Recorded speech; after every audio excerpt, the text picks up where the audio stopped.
Nos volvemos a conectar en esta segunda parte de nuestra jornada de hoy de la 12ª Conferencia Internacional Desafíos para la Seguridad de nuestras ciudades, gestión de territorios para la prevención del delito y la violencia. Luego de esta pequeña pausa, y pedirles disculpas además por el pequeño inconveniente técnico que tuve hace un rato, quiero presentarles el próximo espacio que hemos diseñado para conversar sobre un tema tan contingente que es de gran interés para la comunidad y también con lo que nos comentaba el profesor Chelman hace un rato. En este sentido, hemos invitado a un panel de expertos nacionales para discutir sobre la reforma policial en Chile, los avances, desafíos, dificultades y oportunidades para implementar esta fundamental política de Estado. Este panel lo conformarán con Francisco Gali, que es el subsecretario de Interior, Alejandra Moor, académica de la Universidad de Chile, y Antonio Frey, coordinador de Seguridad Pública del Gobierno Regional Metropolitano y ex subsecretario de Prevención del Delito. Nuestro director ejecutivo, Daniel Johnson, moderará este panel. Ahora, antes de comenzar, le quería dar la palabra a Alejandra. Muchas gracias por estar con nosotros y tengo entendido que tienes alguna presentación cortita que quieres hacernos, así que es todo tuya la presentación y los dejo después para que puedan discutir sobre el tema. Muchas gracias, Cristóbal, Daniel, muy buenos días. Y bueno, sí, en realidad, entendiendo el tema que nos convocaba, tengo un par de láminas. En realidad, el objetivo es solamente mostrar una forma de aproximarse, una propuesta de aproximación para entender la reforma, particularmente de Carabineros, partiendo por, y de verdad son solo 3 láminas, no van a ser más de 5 minutos, no te preocupes. En la idea de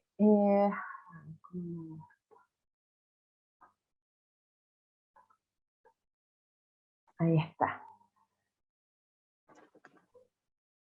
de poder visualizar desde una perspectiva con aspiraciones de integralidad.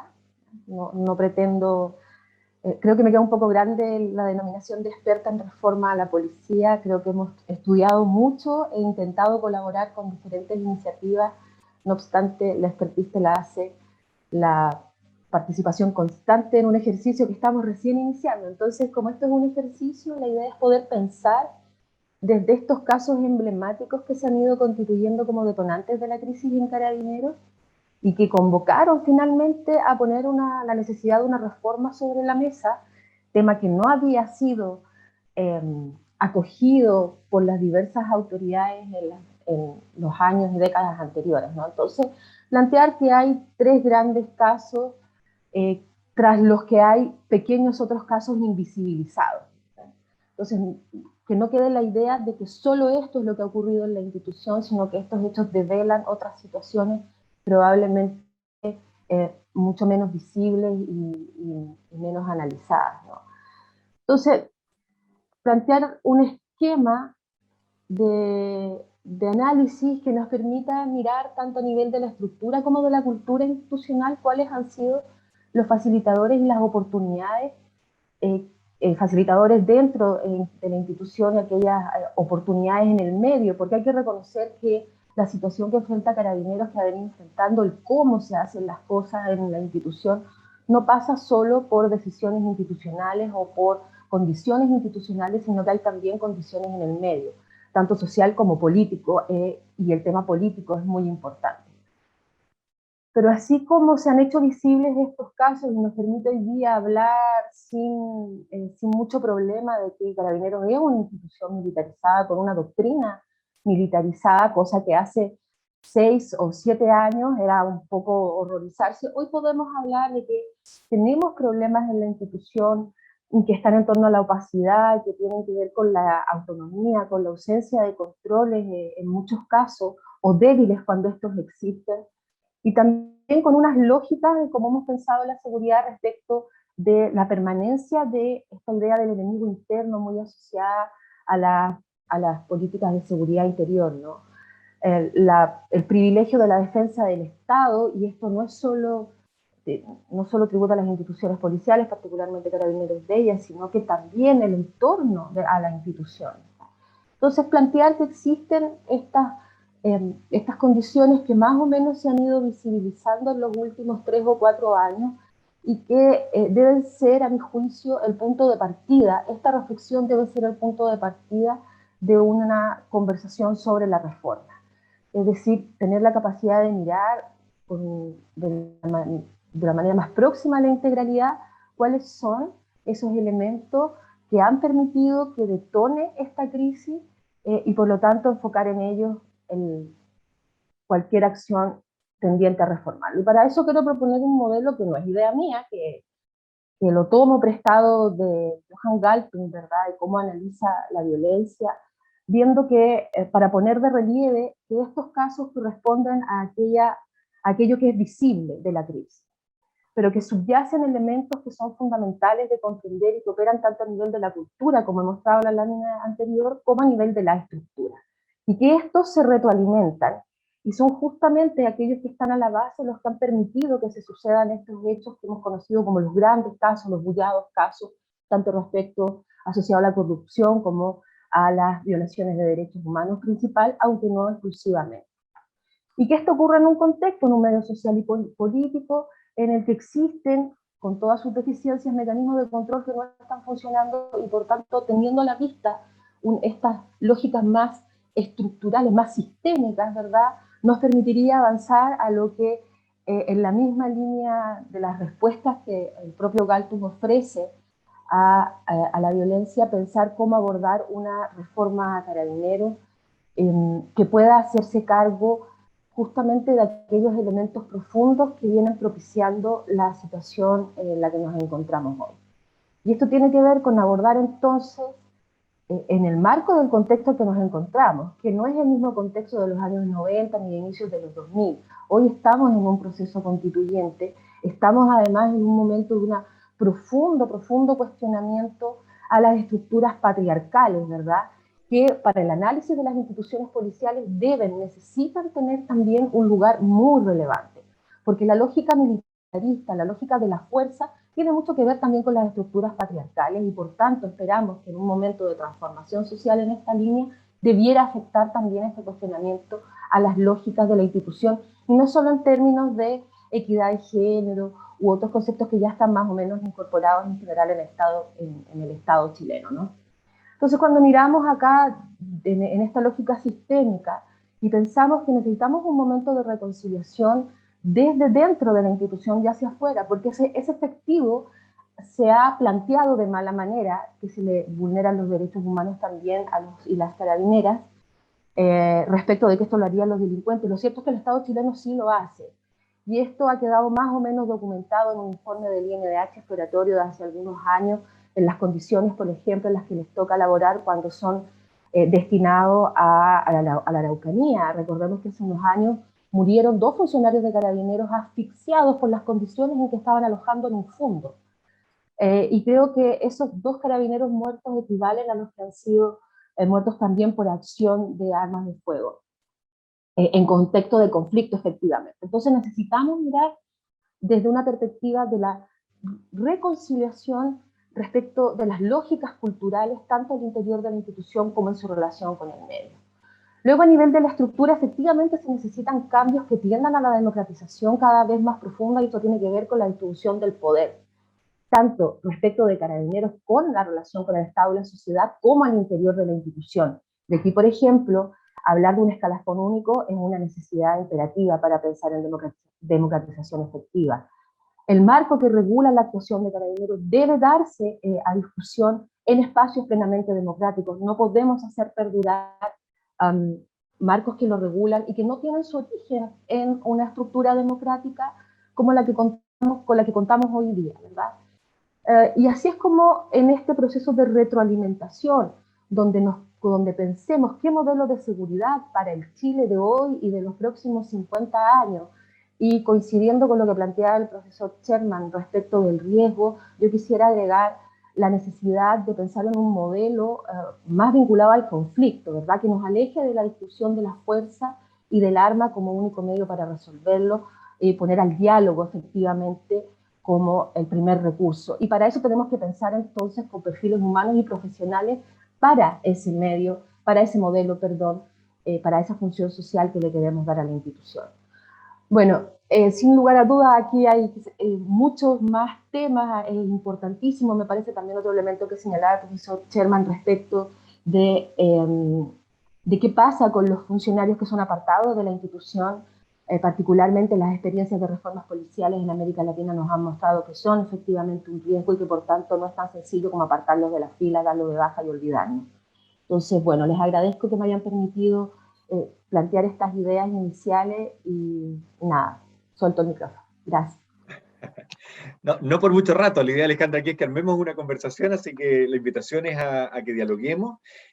Agradecerte la presentación inicial, sin duda es una mirada necesaria, o sea, tenemos que ampliar la mirada de la reforma para entender cuáles son los objetivos. Y para eso hay que entender cuáles son las problemáticas que se han evidenciado y que queremos resolver a través del proceso de reforma. Así que esa mirada, como tomar la distancia y antes de entrar a las acciones, entrar al qué es lo que queremos conseguir con ellas es fundamental. Y yo creo que en eso, sin duda, tu presentación aportaba mucho. Le agradecemos la presencia del subsecretario Gali, sé que lo hemos hecho correr porque estaba en la Araucanía. Así que muchas gracias por acompañarnos. Sin duda es fundamental entender qué es lo que estamos haciendo.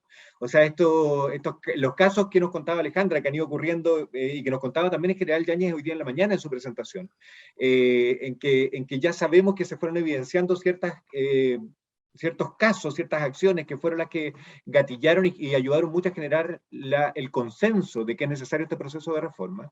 Eh, pero fueron gatillantes, pero evidentemente son manifestaciones de una necesidad basal que tiene que hacerse cargo de todas ellas, pero no necesariamente individualmente de ellas, sino que hay que entender cuáles son lo que permitió que esas acciones pasaran, para poder entender este fenómeno y entender el cambio que queremos lograr.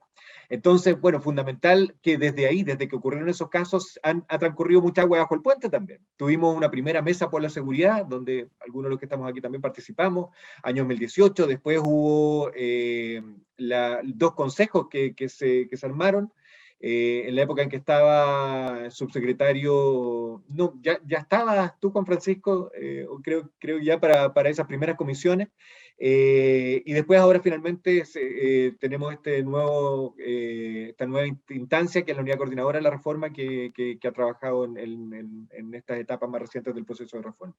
Así que entiendo que el subsecretario tenía preparada una presentación. Yo lo que les propongo entonces es que hecha ya la introducción de Alejandra, que funciona muy bien además porque tenía esta mirada transversal, vemos en qué estamos hoy día con el proceso, con la presentación del subsecretario, agradeciéndole nuevamente que esté con nosotros, y después cerramos con una ronda de preguntas para poder profundizar en los aspectos que nos parezcan más relevantes de este proceso. Si el subsecretario, agradeciéndole nuevamente, lo invitamos a presentar. No sé si resulta compartir la pantalla. Sí, perfecto, ahí lo vemos bien, faltaría solo bien? ponerlo. Y se escucha bien también, sí. Perfecto. Y la verdad, en primer lugar, agradecer a la Fundación Paz Ciudadana y a los expositores. Me toca estar ahora en la Araucanía, pero no quería estar ausente, agradezco muchísimo la invitación, además, para estar presente en esta jornada. Quería exponerles un poco lo que estamos haciendo en materia de reforma de Carabineros y en qué se basa. Yo creo que vamos a coincidir bastante en los diagnósticos, eso por parte de las conclusiones a las que llegamos justamente, que había un diagnóstico relativamente compartido y me alegra también que el general Yáñez también haya expresado lo mismo, porque al final esto es con Carabineros, es un proceso que tiene que ser llevado adelante mucho más que por un gobierno de turno, sino que por las instituciones y por el Estado de Chile. Y por eso quería partir con algo que nos permite enmarcar, y creo que voy a coincidir ahí con Alejandra Amor, que aquí hay un problema de declive y de descontento, de una sensación de desconfianza en las instituciones. ¿Ah? Yo quedé bastante sorprendido con lo que arroja la encuesta Ipsos sobre la sensación de las sociedades quebradas, las sociedades rotas, y donde Chile aparece particularmente arriba en este ranking de percepción de que nuestra sociedad está quebrada, o sea, un problema de cohesión social. Y esto es algo que no es nuevo, la verdad. Yo me acuerdo libros de Cieplan, que ya hablaban de la cohesión social como uno de los desafíos de la sociedad moderna. Y lo que hemos ido viendo es que este es un problema bastante global. Hay una sensación en distintas sociedades de alto declive de la cohesión social. 71% de los encuestados a nivel mundial, en promedio, dicen que la economía le da ventaja a los ricos y a los poderosos. El 68% también da cuenta que los partidos políticos tradicionales y los políticos no les preocupan las personas. Esa es la sensación que tienen los ciudadanos. Y cree además, y esto quizás es algo preocupante, particularmente para nosotros, digo, los que estamos aquí sentados, cree que los expertos no entienden la vida y las necesidades de las personas comunes. Y eso entonces lo que genera es que haya desconfianza en las instituciones. Fíjense, en la siguiente gráfico quise poner cómo ha evolucionado también la confianza en las instituciones de acuerdo con la encuesta CEP. Ahí uno ve un declive bastante profundo en el último tiempo de la confianza en las instituciones. Y no estoy hablando, ojo, solamente de las policías o de las Fuerzas Armadas. Fíjense ahí, claramente las policías y las Fuerzas Armadas tienen un declive profundo de la confianza en las instituciones, pero también gradualmente el Poder Judicial, el Ministerio Público, incluso la televisión, ha tenido una caída en la pérdida de confianza. Y nosotros hicimos quizás un diagnóstico, algo un poco más aventurado, ¿no es cierto?, de por qué la gente pierde la confianza en las instituciones. En primer lugar, yo diría porque nos alejamos de los objetivos, o sea, declaramos tener determinados objetivos, sin embargo, esos objetivos no se ven materializados en el resultado que la ciudadanía está viendo de las instituciones. Y al revés, algo que nos toca mucho además a la clase política, ¿cierto? Un quiebre de expectativas, es decir, las expectativas que se hacen los ciudadanos respecto de las instituciones muchas veces se quiebran porque no son reales, los cambios son graduales y los resultados no siempre son los mejores, pero yo siempre pongo el mismo ejemplo, ¿no es cierto? Cuando después de 10 años de tramitación logramos avanzar en una reforma procesal penal que tenía el gran objetivo de pasar de un sistema inquisitivo a un sistema adversarial. Probablemente las personas se hicieron la expectativa de que este nuevo sistema de persecución penal iba a tener un resultado muchísimo más oportuno y más efectivo en la persecución de quienes cometían delitos. Y la verdad es que eso nunca fue así.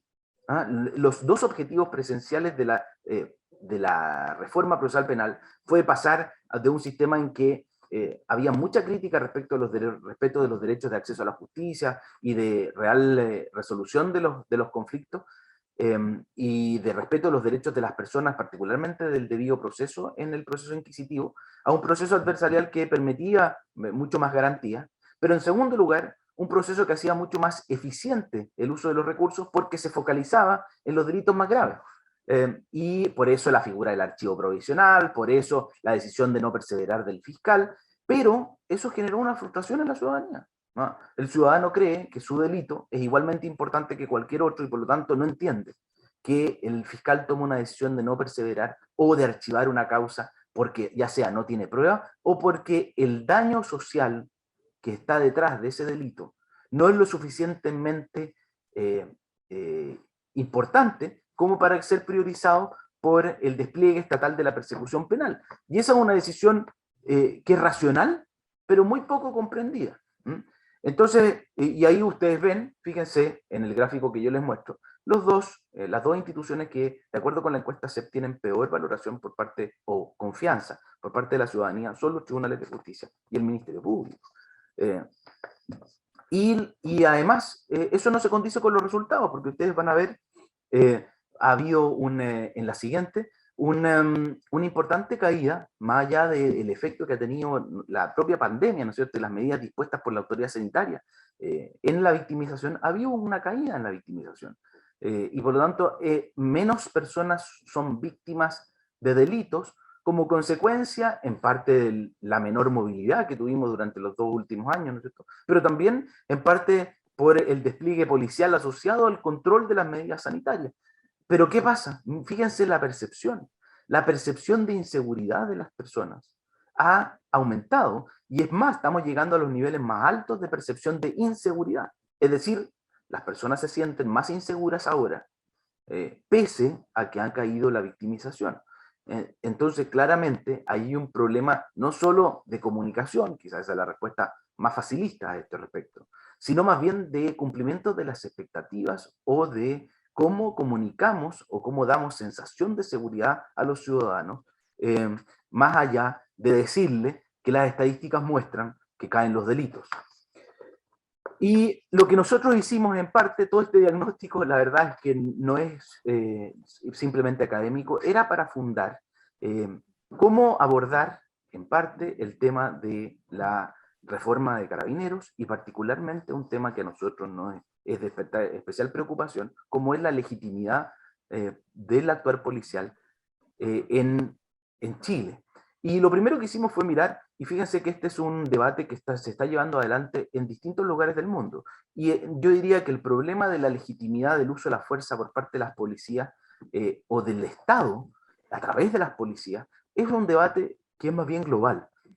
Lo vimos en Londres hace tiempo, lo vimos en Francia a raíz de las chaquetas amarillas, pero también lo vimos de manera importante en Minneapolis con el caso de George Floyd, lo vimos en Perú, en Colombia hace poco, incluso hace meses, pocos meses atrás, en Sudáfrica, en que tuvimos también incidentes serios de desórdenes públicos, incluso con saqueos en distintas ciudades, en Durban, en Sudáfrica, y por lo tanto, aquí siempre la reacción a ese tipo de fenómenos fue un cuestionamiento a la legitimidad del uso de la fuerza por parte del Estado.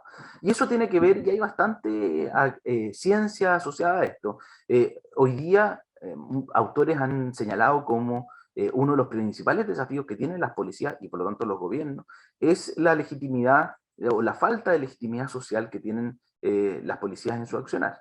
Y además, yo creo, y eso lo asignamos nosotros, un fenómeno de construcción virtual de la expresión política a través de redes sociales que debilita la política.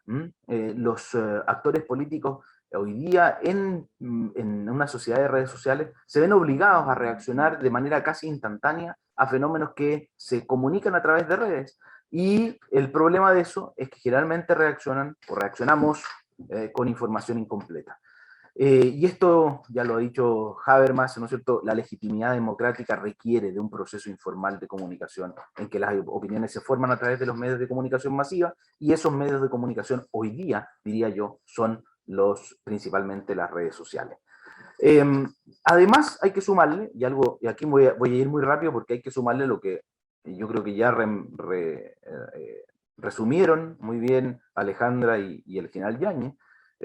Además hay que hacerse cargo de nuestra carga propia en Chile, la carga pre-90, ¿no es cierto? Ciertos sectores de la población que tienen cierto nivel de conflicto con las policías, las barras bravas, las poblaciones, además el fraude cometido contra carabineros por el uso de recursos, la Araucanía sin duda tiene un factor respecto a la relación de la ciudadanía con carabineros, y lo que ocurrió el 18 de octubre sin duda también nos impone una dificultad. Entonces quiero ir muy rápido a lo que estamos haciendo realmente. Este es el diagnóstico, ustedes pueden ver y dejo a disposición cómo han impactado cada uno de esos eventos en la valoración ciudadana. Además, el fenómeno de las fake news y cómo lo hemos abordado, ¿no es cierto?, a través de comunicación, pero no basta con eso. En la siguiente lo van a ver cómo Carabineros también se ha adaptado y nosotros como gobierno a responder oportunamente y rápidamente a descargar,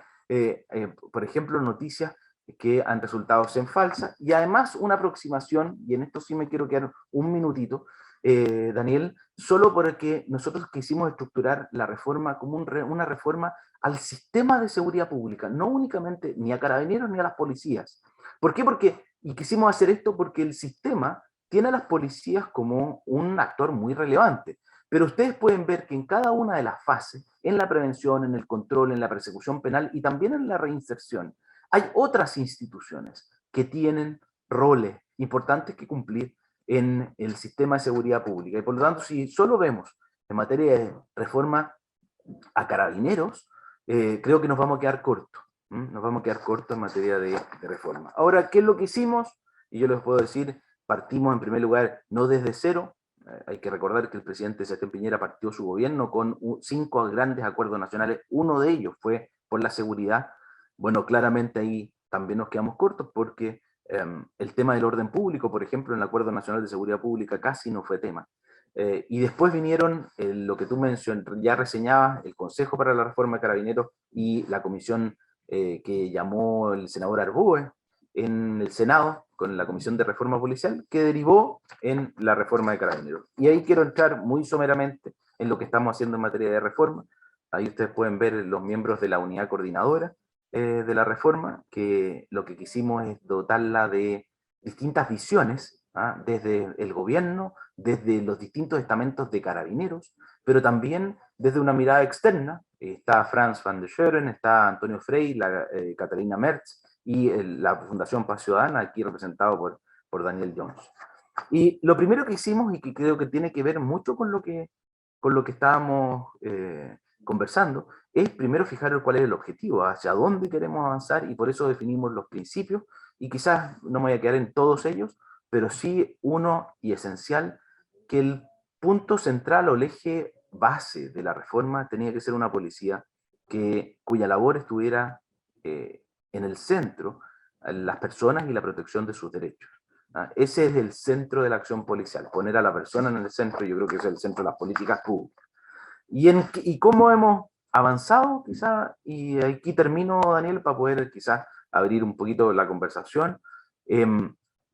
Les hicimos este gráfico que muestra los 4 ejes de la reforma. La reforma la estructuramos en 4 ejes: institucionalidad y gobernanza, formación y carrera policial, modernización de la gestión y control del orden público.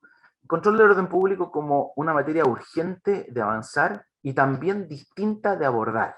Y ahí hemos avanzado en materia de revisión y publicación de los protocolos de uso de la fuerza, tanto el de escopetas como ahora el de control del orden público, el establecimiento de policías de diálogo, algo que planteó Alejandra respecto de cómo una primera aproximación de la policía puede ser distinta del uso de la fuerza, y eso lo hemos incorporado en el control del orden público de manera de distinguir claramente el ejercicio legítimo de la manifestación de las acciones ilícitas que se pueden dar en el contexto de una manifestación.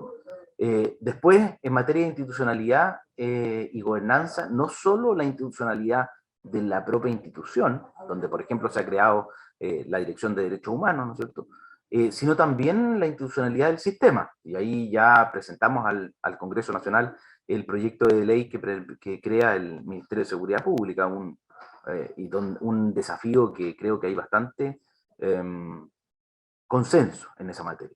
Y por último, los dos otros ejes es modernización de la gestión, que es más bien operativo, pero quizás resumirlo en una frase: darle garantía a la ciudadanía que cada peso que destinamos a la seguridad se dedique justamente a proveer el bien público, seguridad a los ciudadanos. Para eso hay que tener control de gestión, hay que tener un adecuado control interno de auditoría para que el uso de los recursos sea el adecuado.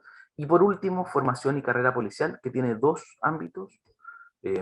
Uno, estructurar correctamente nuestra fuerza. Podemos discutir respecto a lo que planteaba Alejandra sobre si es que es 1 o 2 escalafones. Lo que sí es que hay que hacerse cargo de la transición de ese cambio. Yo creo que tiene efectos financieros y efectos culturales importantes. Yo creo que hay que diseñarlos bien. Y en segundo lugar, algo que yo diría es mucho más básico: estructurar adecuadamente hoy día los escalafones que ya tienen. Piense que la estructura de Carabineros es el 9% son oficiales y el 91% de la Fuerza de Carabineros es personal de nombramiento institucional. Es decir, yo tiendo a pensar que si es que se toma a la ligera el tema del escalafón único, podríamos transformar a todo en una misma fuerza, que termina siendo una fuerza operativa, cuando el desafío de la sociedad del siglo XXI es justamente adaptarse a fenómenos muchísimo más complejos y que por lo tanto requieren muchísima más preparación y una adecuada distinción de aquellos que tienen el mando estratégico de aquellos que realizan la operación. Y la formación también es determinante.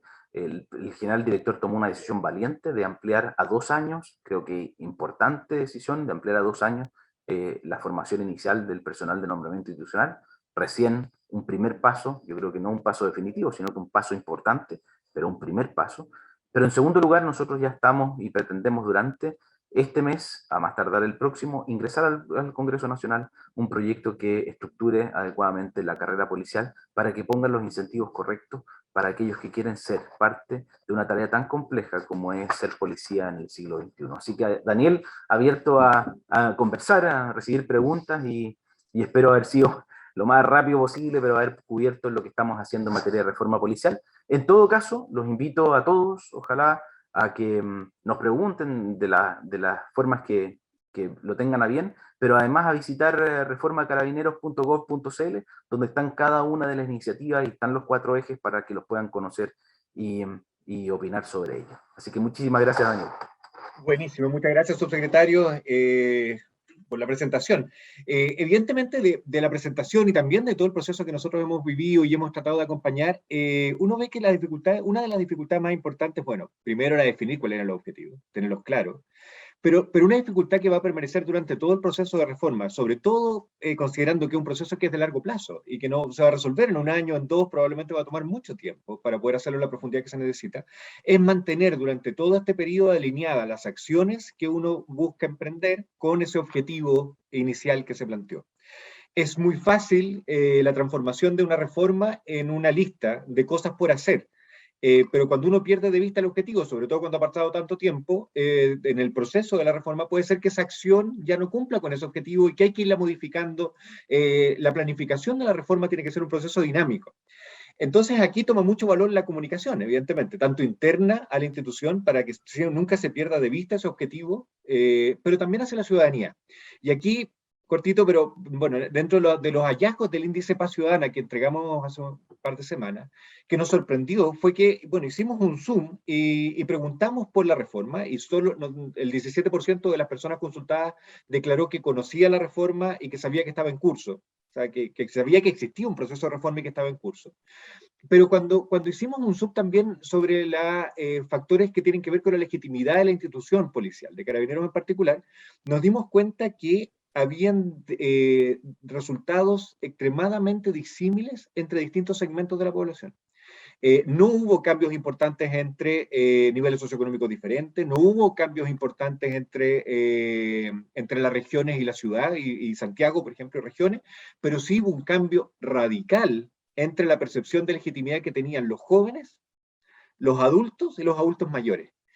Jóvenes un nivel de en torno al 18%, adultos en torno al 50 entre 50 y 60% declaraban niveles de legitimidad más bien altos. Entonces es radical la diferencia. Y aquí tenemos también, y lo introduzco y lo pongo también en la mesa con respecto a esta primera pregunta, porque creo que también tiene que ver con cómo informamos, cómo damos a conocer un proceso que debería encaminarse, si es que el diagnóstico está bien alineado a que tenemos un problema de legitimidad, que si esos cambios deberían fortalecer la legitimidad, cómo deberíamos comunicarlo y hacernos cargo de estas diferencias de percepción que tenemos en la ciudadanía. Entonces, las preguntas, resumiendo, entonces, primero, una pregunta más amplia, ¿qué no puede faltar en un proceso de reforma de este tipo? Esa sería como la primera.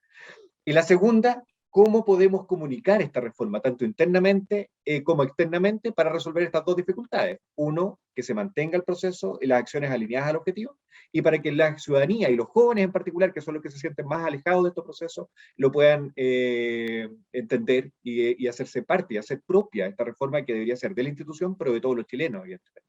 Le pregunto primero a Antonio, que también desde el gobierno, que todavía no ha intervenido, y que desde el gobierno regional nos puede dar una perspectiva. Alejandra, subsecretario, y ahora la idea es que hagamos una conversación con respecto a esta temática. No es un fusilamiento, subsecretario, que nos va a hacer todas las preguntas a una sola persona, sino que la idea es que lo vayamos conversando entre todos y podamos compartir nuestros distintos puntos de vista. Hola, ¿qué tal? Muy buenos días a todos y muchas gracias por la invitación. Saludos al subsecretario y a Alejandra, la amabilidad de darse el tiempo en las miles de tareas que tiene, y Alejandra también por la introducción. ¿Quién no puede faltar una reforma? Una pregunta muy difícil de contestar, pero voy a intentar dar algunas pistas, ¿ah? Algunas pistas muy generales, obviamente, el formato no daba que me extienda en cada una de ellas, pero yo creo que uno de los elementos centrales es la democratización de la policía, ¿ah? Alguna vez con algún personero por ahí decía, las policías no son democráticas porque son jerárquicas. No, no estamos hablando de eso, estamos hablando de una policía que tiene una relación con el entorno que permite decir que estamos frente a una policía democrática. Creo que el elemento central, por lo menos desde mi punto de vista más académico, y aquí perdonen el paréntesis porque la práctica es otra cosa, creo que más allá de la estructura, más allá del sistema, más allá de si vamos a ser centralizado o descentralizado, o cuánto eso pesa, yo creo que hay un elemento que a la policía chilena le falta, a mi modo de ver, que es el tema de transparencia y rendición de cuentas. Tenemos un problema ahí mayúsculo que tiene que ver con una legislación heredada y no cambiada, Código de Justicia Militar, artículo 436, para ser bien específico, y la Ley Orgánica Constitucional de Carabineros de Chile, que fue dictada 4 días antes de la llegada a la democracia, digamos, y que mantienen a la policía en un sistema de opacidad, ¿ah? Que seguramente la reforma lo está abordando, obviamente, pero que requiere un cambio radical. Todas las policías que han cambiado y han mejorado su desempeño en materia de derechos humanos y en materia de eficiencia y eficacia son policías controladas por el poder civil y por los ciudadanos. Creo que es un elemento que no se nos puede olvidar y es un largo camino, ¿ah? Los ingleses, que son los padres de esta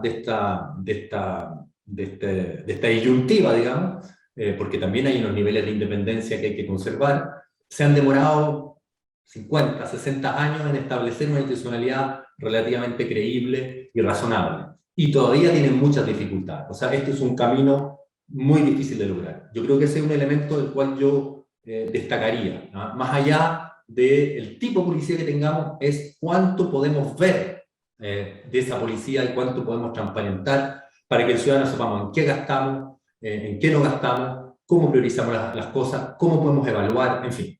Y ahí hay un elemento que se nos olvida siempre, que el desempeño, la performance, para decirlo en términos ciúticos, es una disputa política. Es una disputa política. Y el desempeño te dice qué hace la policía y qué prioriza. Y esa disputa no estamos de acuerdo necesariamente derechas y izquierdas, pero sí podemos estar de acuerdo en algo.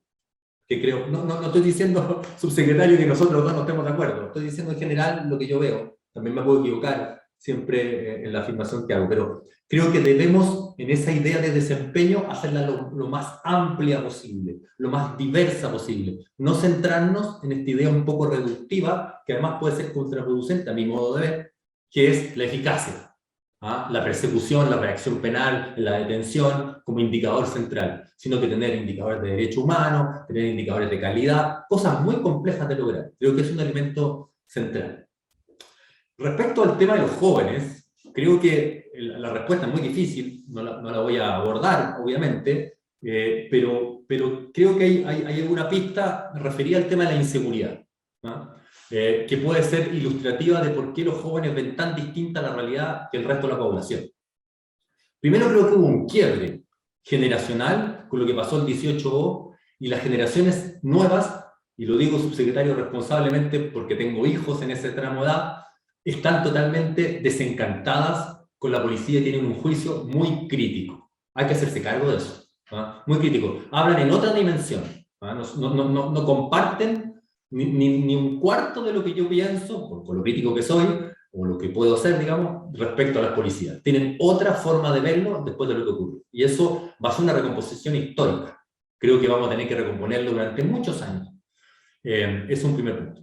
Pero lo segundo que hay que tenerlo claro, que esto es un problema mundial, y en esto yo coincido con Juan Francisco, la relación policía-jóvenes es la relación más problemática, porque es ahí donde se produce el control, ¿no? Para decirlo en términos muy... porque la forma de vida de los jóvenes es en la calle, es en pasarlo bien, es estar en horarios de riesgo, es asumir actitudes de riesgo, y es además estar donde las papas queman, y ahí están las policías también. Entonces, eso es normal.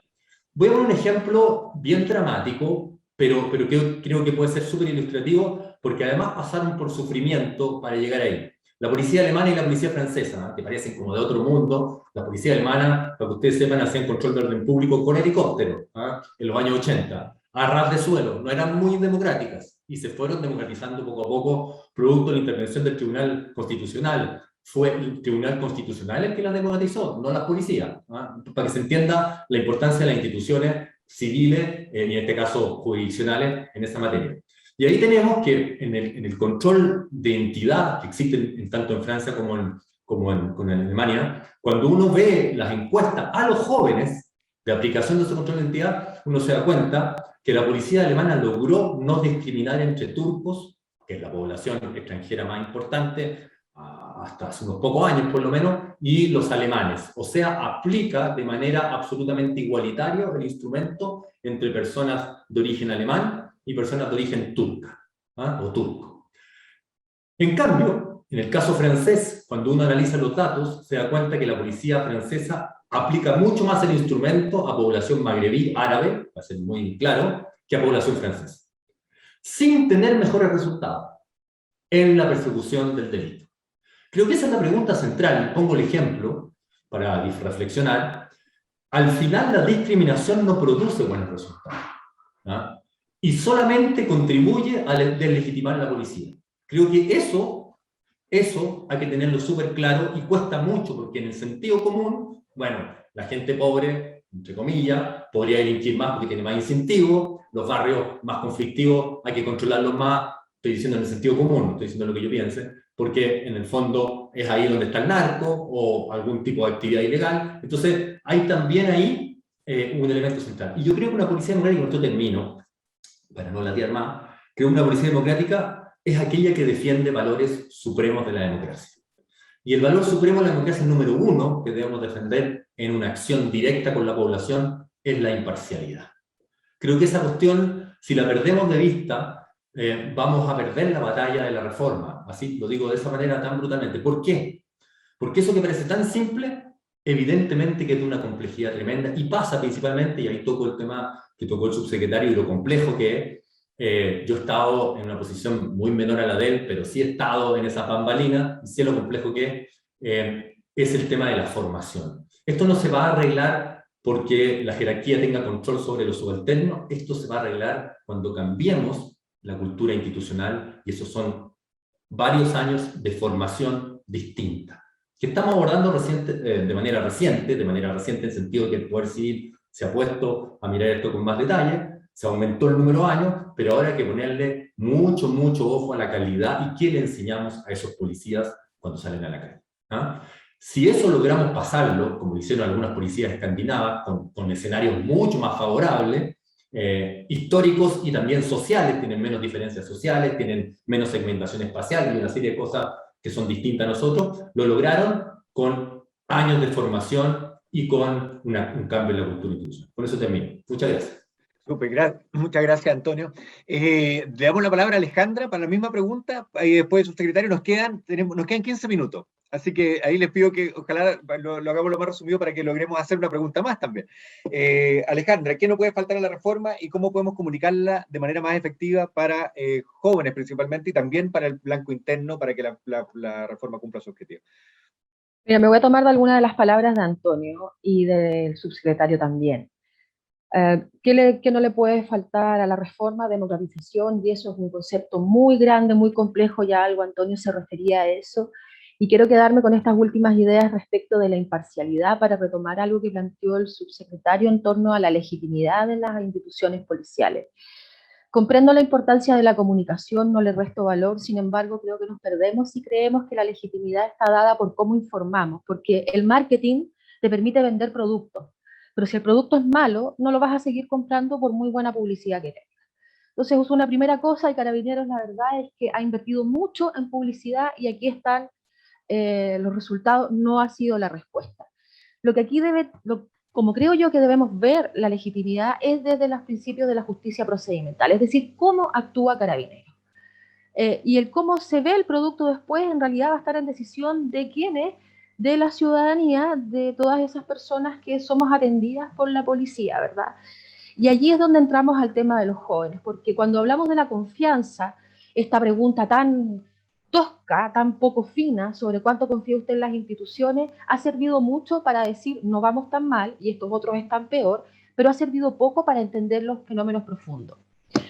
Estos países que se mencionaron, Colombia, Perú y Chile, los trabajé en un estudio sobre legitimidad justamente, y es bien curioso, voy a acotarlo, Santiago y barrios en situación de vulnerabilidad. En el caso de la policía chilena de carabineros son aquellos que, a diferencia de Perú y Colombia, reportan diferencias significativas respecto de los grupos etarios y del nivel de vulnerabilidad. Es decir, la policía peruana es la que aparentemente a partir de este estudio menos discrimina, la colombiana un poquito más y la chilena definitivamente mucho más. Entonces eso es un antecedente. Cuando pensamos en la calidad del trato, en la incorporación de la perspectiva de la ciudadanía para tomar decisiones, para poder construirnos una idea de legitimidad, nos salimos de lo comunicacional y nos vamos al sustrato más profundo de lo que debe ser una reforma a las instituciones policiales. ¿Cómo brindan el servicio? Y podemos estar desarrollando un montón de protocolos muy apegados a lo que la literatura, la experiencia dice, pero lo cierto es que mientras muera una persona en una comisaría por la acción, por el uso excesivo de la fuerza, innecesario además, porque la persona ya estaba detenida, ¿verdad? En una situación de detención, como es lo ocurrido hace pocos días, lo cierto es que por muy buena comunicación que tengamos, en los hechos no estamos viendo cambios profundos. El protocolo no sirve si está solamente enfocado a quienes aquel sector de la policía que va a hacer un uso más intensivo en control de manifestaciones.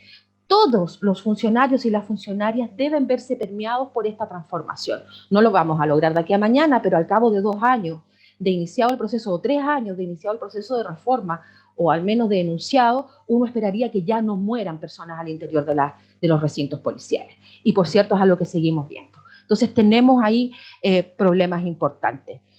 Otra cosa que no debiera faltar en la reforma es considerar también al personal de nombramiento institucional mientras este persista, si corresponde al 91% del pie de fuerza de la institución, ¿dónde está esa representación en este proceso de reflexión? ¿Verdad? ¿Dónde está la responsabilización del mando en todos estos hechos que hemos visto y no solo la individualización de los casos y eventuales establecimientos de responsabilidades? Entonces, para hacer una reforma tenemos que hacerla de manera integral y tenemos que integrar a esto también a las otras instituciones del sector que tienen que estar trabajando en ella. Me quedo ahí. Gracias.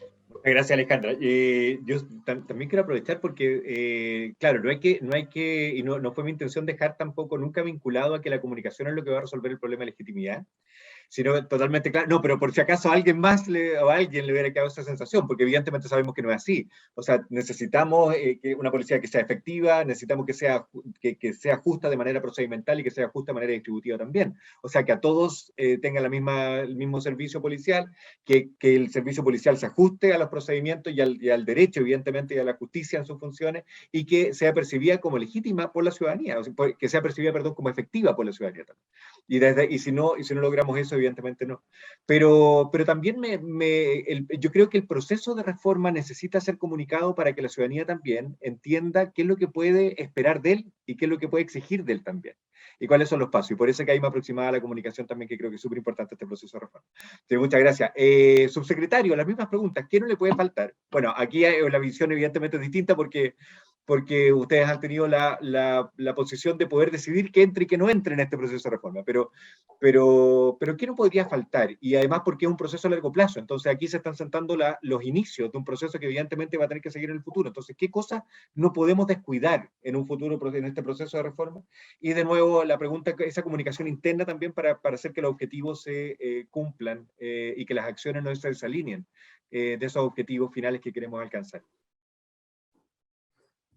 A ver, yo te diría, yo tiendo a coincidir mucho con lo que planteó Antonio. Yo creo que es determinante. Yo invito a Alejandra que conozca y quizás nos podemos reunir para contarle más en detalle lo que se está haciendo en materia de reforma. Claramente yo no estoy hace 3 años, la reforma no partió hace 3 años. Es un proceso además de largo plazo. Por lo tanto, espero que se le dé ese plazo, digamos, si es que estamos esperando en serio resultados de cambio relevantes y además si es que la expectativa, de nuevo, vamos a quebrar expectativas, si es que la expectativa que se pretende es que no haya nunca más errores, nunca más delitos, nunca más abusos por parte de la policía como consecuencia de una reforma. Creo que estamos destinados al fracaso. Las instituciones funcionan para ser capaces de hacerse cargo de esos errores, abusos y delitos, no para llevarlos a cero, porque si es que la expectativa que le generamos a la ciudadanía, y creo que eso tiene que ver con lo que dije antes, quizás el peor error del cambio institucional es generar expectativas que no se van a cumplir, porque eso genera frustración por parte de la ciudadanía. Y yo entiendo que eso se puede hacer desde la academia, pero desde la realidad no lo podemos hacer.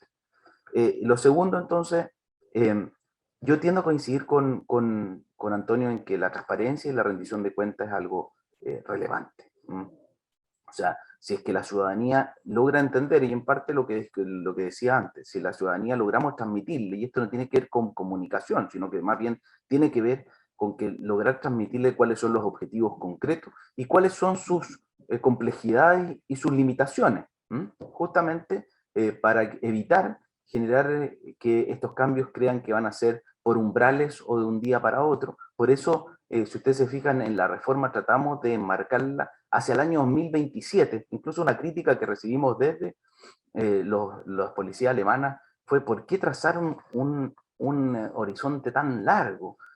¿Por qué no decirle a la ciudadanía que los cambios van a ocurrir pronto? Y yo creo que hay que hablar con la verdad, ¿no? Hay que hablarle con la verdad a los ciudadanos y decirle: mire, saben que los cambios no van a ocurrir de un día para otro. Piensen en lo siguiente: si es que nosotros logramos cambiar la estructura de carrera para los carabineros, ¿no es cierto? Si es que nosotros lo hiciéramos la carrera ideal, la formación ideal, ojalá nos ayudaran a diseñarla, porque yo no la conozco todavía, pero con Antonio, con la Alejandra, y diseñáramos esa formación y esa carrera perfecta. Bueno, ese carabinero formado en esa carrera va a ser general en 25 años más. Y por lo tanto, los efectos profundos de esa formación nueva se va a ver en largo plazo. Y por lo tanto, no le generemos esa expectativa a la ciudadanía, y por eso parte de la transparencia y la rendición de cuentas es hablar con la verdad y ser realista en la forma en que nosotros planteamos este tipo de reformas. En segundo lugar, y eso además a mí me cabe muy de cerca, porque a mí me quedan pocos meses, si es que se mantiene la confianza del presidente de la República en mí, me quedan pocos meses de subsecretario del Interior. Entonces mi desafío principal, y ahí contesto la pregunta, Daniel, el desafío principal es generar momentum social, que la exigencia que nos haga Antonio, la Alejandra, a nosotros respecto de la reforma, ojalá se mantenga para los mandos policiales y para las futuras autoridades, de tal manera de que este proceso, con correcciones, con cambios, con todo lo que haya sea necesario hacer, pero que este proceso de reforma se mantenga, que este ímpetu, que esta demanda social se mantenga.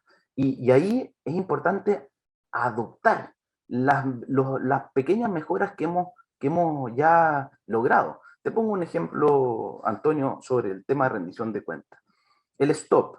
El STOP es una gran herramienta. A mí me toca, no soy subsecretario de Prevención del Delito, pero como nos distribuimos los STOP, a mí me toca estar todos los meses en el STOP de Tarapacá. Y la verdad es que creo que es una herramienta muy subaprovechada. O sea, por ejemplo, yo no estoy, yo en los STOP que estoy como subsecretario del Interior, en todos los STOP mensuales de la región de Tarapacá. Pero los alcaldes no están. Y es ahí donde deberíamos exigirle, ¿no es cierto?, los representantes de los ciudadanos, las juntas de vecinos, lo que sea, deberían exigirle al comisario que se preocupe de aquellos problemas que ellos están viendo en el territorio, ¿ah? Y que hagan coincidir las prioridades del sistema táctico de operación policial con las prioridades que los ciudadanos están viendo en su vida diaria. De tal manera de que, por ejemplo, y relacionándolo con lo que decía Alejandra, de tal manera de que no se nos vayan a desviar los recursos policiales a, por ejemplo, puntos calientes que estén determinados por hurtos en supermercados o en centros comerciales, cuando en realidad esa puede ser la prioridad del centro comercial, pero no es la prioridad de la comunidad que vive en esa comuna.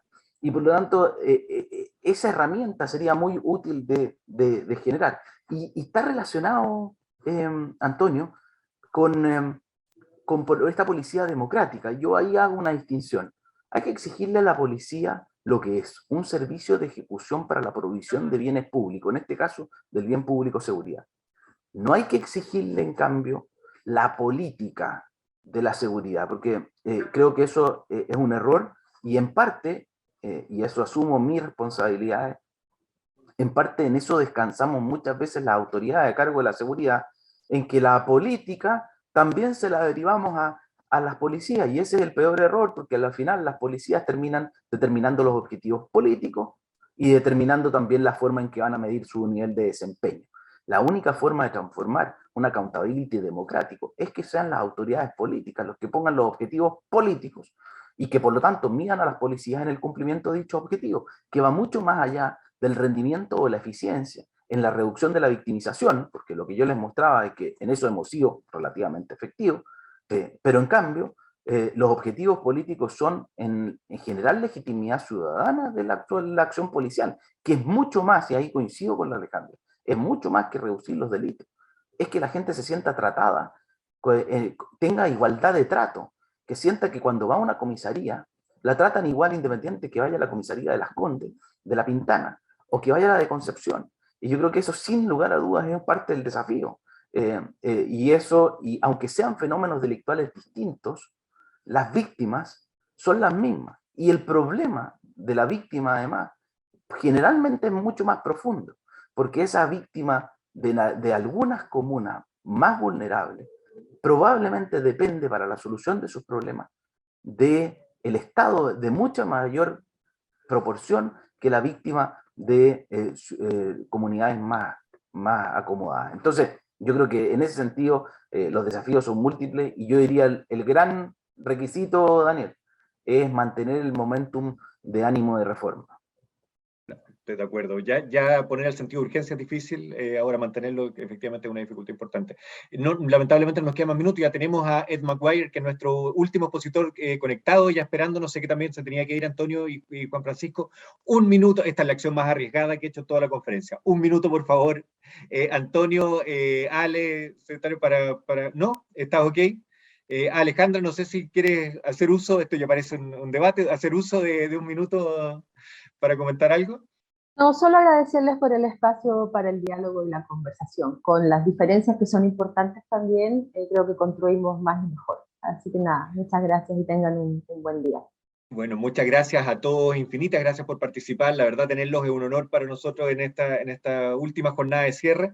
Sin duda, evidentemente tenemos que hacer que la reforma se manifieste a través de la percepción que tiene la ciudadanía de que la acción policial es justa, es efectiva, y esa es la única manera de poder medirla correctamente en el futuro. Así que esperamos que este proceso lo consiga y estamos todos dispuestos a colaborar en él desde los flancos que cada uno tiene y desde las perspectivas que cada uno tiene también con el proceso.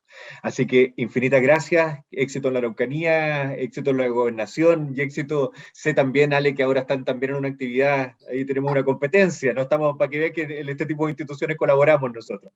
De hecho, Ana María Morales, que es parte de nuestra fundación, sé que va a exponer ahora en los próximos minutos, así que muchas gracias por estar con nosotros, un abrazo y Ed Maguire va a estar en los próximos minutos conversando también con nosotros, así que los invitamos a escuchar esta conferencia de cierre, esta exposición de cierre de la conferencia de Paz Ciudadana. Muchas gracias a todos.